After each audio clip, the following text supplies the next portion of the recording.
अस्सलाम वालेकुम स्टूडेंट, आज हम करेंगे यूनिट 2 की रिव्यू एक्सरसाइज का क्वेश्चन नंबर 4 करेंगे। ठीक है स्टूडेंट, तो ये मुझे क्वेश्चन नंबर 4 दिया गया। ये कहता है कि without solving the equation find the sum and the product of the roots of the following quadratic equation. यानी कि क्वेश्चन नंबर 4 में आपको दो पार्ट गिवन है, एक पार्ट 1 और ये पार्ट 2। दो पार्ट दिए गए, इनका आपने क्या करना है, सम ऑफ द रूट्स और प्रोडक्ट ऑफ द रूट्स मालूम करना है। ठीक है स्टूडेंट, तो इनका हम क्या करते हैं, सम ऑफ द रूट और प्रोडक्ट ऑफ द रूट्स मालूम करते हैं। मुझे जो इक्वेशन दी गई है वो है 4x² - 1 इज इक्वल टू है 0। इधर आपके पास a इज इक्वल टू हो जाएगा 4 और b इज इक्वल टू, अब b इधर नहीं है ना, तो b इज इक्वल टू आप क्या पुट कर लोगे, 0 पुट कर लोगे, और c इज इक्वल टू क्या हो जाएगा, ये -1 हो जाएगा। ठीक है स्टूडेंट, तो आपको पता है कि यानी कि जब आप सम ऑफ द रूट्स मालूम करते थे पीछे, तो sum of the roots, sum the roots is equal होता है अल्फा प्लस बीटा, इसकी इक्वल होता है जो कि -b/a। ठीक है स्टूडेंट, तो आपके पास आएगा alpha plus beta is equal to -b की जगह क्या पुट कर लोगे, 0, और a की जगह क्या हो जाएगा, 4। यानी कि सम ऑफ द रूट आपके पास क्या आ जाएगा, alpha beta is equal to हो जाएगा 0। आपने क्या करना है, अब प्रोडक्ट ऑफ द रूट मालूम करना है, product of the roots, product of the roots जो होता है वो है alpha beta is equal to होता है c/a। तो आपके पास आएगा alpha beta is equal to, अब इसमें c किसके इक्वल है, -1 के, और a किसके इक्वल है, a जो है 4 के इक्वल है, तो -1/4, तो ये क्या हुआ, प्रोडक्ट ऑफ द रूट हुआ। सम ऑफ द रूट 0 और प्रोडक्ट ऑफ द रूट्स इसका -1/4। अब हम इसी का भी इसी तरह से सम ऑफ द रूट और प्रोडक्ट ऑफ द रूट्स मालूम करते हैं। आपको इक्वेशन गिवन है 3x² + 4x is equal to है 0, तो a इज इक्वल टू हो जाएगा 3, b इज इक्वल टू हो जाएगा 4 और c इज इक्वल टू हो जाएगा 0। तो आपने इसका सम ऑफ द रूट्स मालूम करना है, जो कि सम ऑफ द रूट्स ये होता है alpha plus beta is equal to होता है -b/a।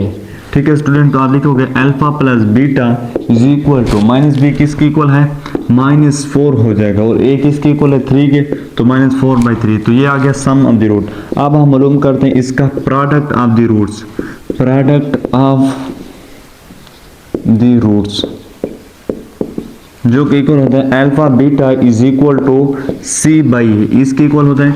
तो आप लिखोगे alpha beta is equal to, c की जगह क्या आ जाएगा, 0 आ जाएगा, और a की जगह क्या आ जाएगा, 3 आ जाएगा। ठीक है स्टूडेंट, और 0 के नीचे जो चीज़ भी डिवाइड होती है वो क्या हो जाती है, 0, तो ये हो जाएगा 0। यानी कि सम ऑफ द रूट्स ये आ गया और प्रोडक्ट ऑफ द रूट्स ये आ गया। हमने इनका सम ऑफ द रूट और प्रोडक्ट ऑफ द रूट मालूम करना था। ठीक है स्टूडेंट, अब मेरे पास इसी रिव्यू एक्सरसाइज का क्वेश्चन नंबर 5 है। क्वेश्चन नंबर 5 है, ये कहता है कि find the value of k so that the sum of the roots of equation 3x², ये इक्वेशन गिवन है। ठीक है, is equal to the product of the roots.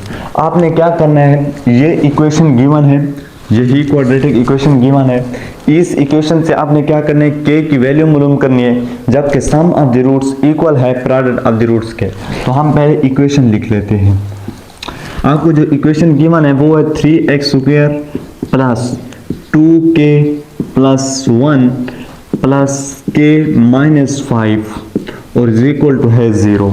इधर a इज इक्वल टू हो जाएगा 3, b इज इक्वल टू हो जाएगा 2, इधर x भी है, ठीक है, ये x भी, 2k + 1, और आपके पास c इज इक्वल टू हो जाएगा k - 5, इसके इक्वल है।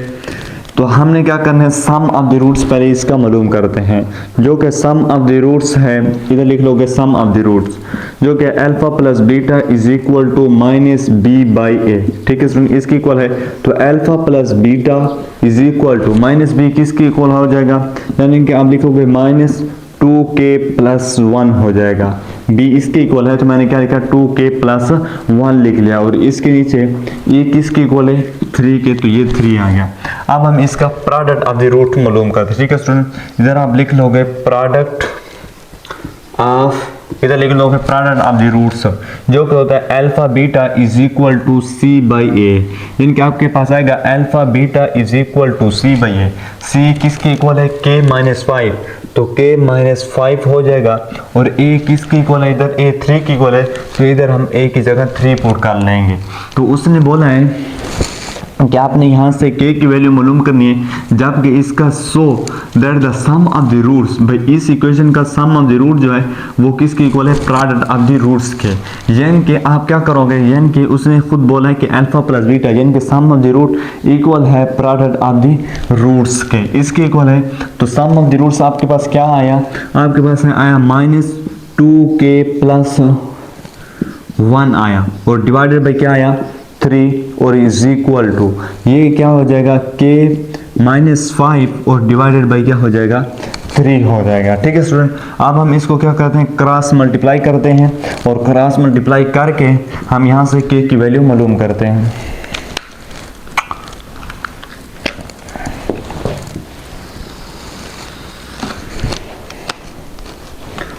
तो ये हो जाएगा आपके पास, यानी कि 3 को इसके साथ मल्टीप्लाई करो, इस 3 को इसके साथ मल्टीप्लाई कर दो। ठीक है स्टूडेंट, तो ये हो जाएगा 3 ये -3 कर लेते। ठीक है स्टूडेंट, ये हो जाएगा -3 2k + 1 हो जाएगा, हाँ, और इज इक्वल टू हो जाएगा आपके पास, इस 3 को इसके साथ मल्टीप्लाई कर दो, तो ये हो जाएगा 3k - 5 हो जाएगा। ठीक है स्टूडेंट, मैंने क्या किया, इस 3 को, हाँ इस 3 को इसके साथ मल्टीप्लाई किया, तो क्या -3 2k + 1 आ गया, और इस 3 को इसके साथ मल्टीप्लाई किया, जो क्या आया 3 × k - 5, तो इस 3 को इसके साथ मल्टीप्लाई कर दोगे 2k के साथ मल्टीप्लाई कर दो, तो क्या होता है -6k हो जाएगा। फिर -3 को इधर 1 के साथ मल्टीप्लाई कर दोगे तो -3 हो जाएगा। ये आ जाएगा इज इक्वल टू 3 को k से मल्टीप्लाई कर दो 3k हो जाएगा, फिर 3 को -5 से मल्टीप्लाई कर दोगे, ये कितना हो जाएगा -15 हो जाएगा आपके पास। ठीक है, तो ये हो जाएगा -6k, और ये 3k को अगर हम इस साइड पे ले आए तो ये -3k हो जाएगा। ठीक है स्टूडेंट, ये -3 इसको हम उस साइड पे ले जाते हैं तो ये क्या हो जाएगा +3 हो जाएगा, और ये -15 हो जाएगा। इनको आपस में अगर आप ऐड कर दो तो ये कितना होता है -9k हो जाएगा, और इज इक्वल टू इनको आपस में हम माइनस कर दो तो ये क्या होता है -12 हो जाएगा। इसका माइनस और इसका माइनस क्या हो जाएंगे, कैंसिल हो जाएंगे। आपके पास आएगा 9k इज इक्वल टू हो जाएगा 12, यानी कि k इज इक्वल टू हो जाएगा 12/9, यानी कि 9 इधर मल्टीप्लाई हो रहा है उधर जाएगा तो डिवाइड हो जाएगा। अब k वाला टेबल से भी आप मजीद भी इसको सिंप्लीफाई कर सकते हो। 3 3 9 होता है, 4 3 कितना होता है 12 होता है। आपके पास आ जाएगा 4/3, तो आपके पास जो k की वैल्यू आई वो क्या आई 4/3 है। आपने यहाँ से क्या करना है, इक्वेशन लिख लेनी है, इसका सम ऑफ द रूट्स मालूम करना है और प्रोडक्ट ऑफ द रूट्स मालूम करना है। सम ऑफ द रूट और प्रोडक्ट ऑफ द रूट्स उसने बोला इक्वल है, आपने इन दोनों को इक्वल करके क्रॉस मल्टीप्लाई करके आपने k की वैल्यू मालूम कर लेनी है। ठीक है स्टूडेंट, तो ये मेरे पास था रिव्यू एक्सरसाइज का क्वेश्चन नंबर 4, क्वेश्चन नंबर 5 था। इंशाल्लाह हम नेक्स्ट वीडियो में इसके जो मजीद क्वेश्चन रहते हैं वो करेंगे। ठीक है स्टूडेंट, अगर वीडियो अच्छी लगी हो तो इसको लाइक करें, सब्सक्राइब करें। मिलते हैं नेक्स्ट वीडियो में, शुक्रिया।